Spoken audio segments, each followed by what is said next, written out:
Bonjour à tous, écoutez, on est au bord du canal de Saint-Quentin, en plein cœur de la ville de Saint-Quentin dans l'Aisne, dans la région des Hauts-de-France, le berceau de la pêche au cou. C'est donc le 37e championnat du monde. La France, pour un peu d'histoire, a organisé déjà, c'est son troisième championnat du monde.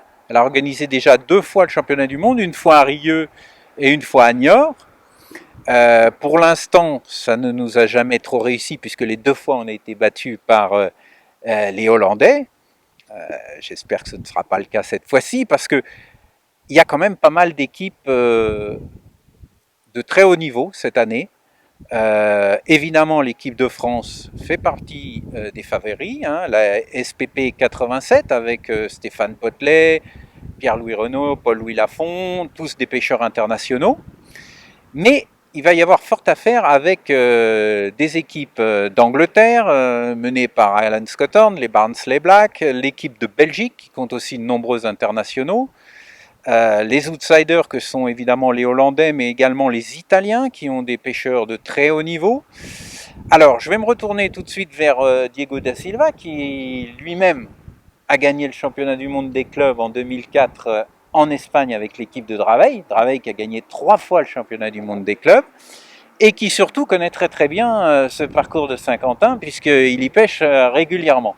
Alors, Diego, qu'est-ce que tu penses de ce parcours déjà et comment penses-tu que la pêche va évoluer avec cette semaine d'entraînement qui est toujours assez particulière? Alors, on a affaire à une pêche typique de canal, à savoir des ablettes, des gardons et des brèmes. Donc la semaine d'entraînement, à mon avis, va durcir la pêche. Donc le week-end va refléter une pêche un tout petit peu plus difficile. Les poissons seront toujours là, parce qu'il y a quand même un gros cheptel de poissons dans ce canal, notamment sur le quai Gaillan où on se trouve aujourd'hui. Il y a des brèmes, mais vraiment beaucoup de brèmes. Donc on espère qu'elles vont mordre aussi, à savoir que c'est quand même un parcours qui est régulièrement pêché. Donc il est pêché presque 30 fois à l'année. Donc si tu veux, ce sont des poissons qui ont l'habitude d'être amorcés. Donc moi j'y crois, je pense que le parcours va supporter les entraînements. Et on aura toujours affaire à quelques grosses brèmes. Et cette pêche de gardon, alors la distance qui va varier, j'ai vu aujourd'hui dans les entraînements entre 4 et 8 mètres. Mais je pense que les poissons vont réagir. À mon avis, il y a un secteur qui va être un peu plus délicat, c'est le secteur police, où là le canal est un peu plus rétréci. Et là, on aura affaire à une pêche un peu plus délicate, mais ça reste une pêche de canal où, quand tu auras fait 3000 points, tu pourras gagner, et 1500 points, tu seras milieu de tableau, et c'est une pêche de canal typique, quoi. Alors ce quai Gaillan, justement, c'est déjà très bien installé pour que le public vienne nombreux. Il y a beaucoup de place pour les pêcheurs et les spectateurs. Il y a un parking, on est en plein centre-ville. C'est aussi la partie la plus large du canal et on a vu à l'entraînement quelques pêcheurs s'essayer à l'anglaise.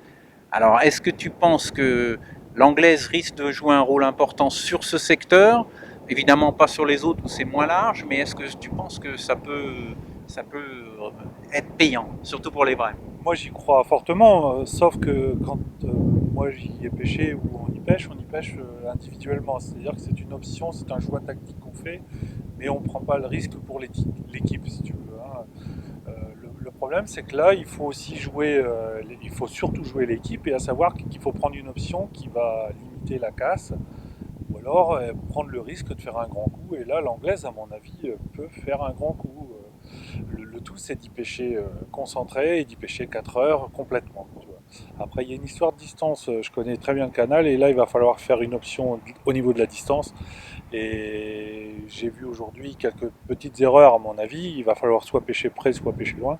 Mais c'est une option qui peut s'avérer payante. Après, c'est une option pour l'équipe. J'y regarderai à 2 fois si je pêche en équipe, Oui, quoi. bien sûr. Voilà. Alors, au niveau des équipes favorites, je les ai citées tout à l'heure. Il y a évidemment les Français, mais également les Belges qui ont vraiment une très très bonne équipe, les Anglais.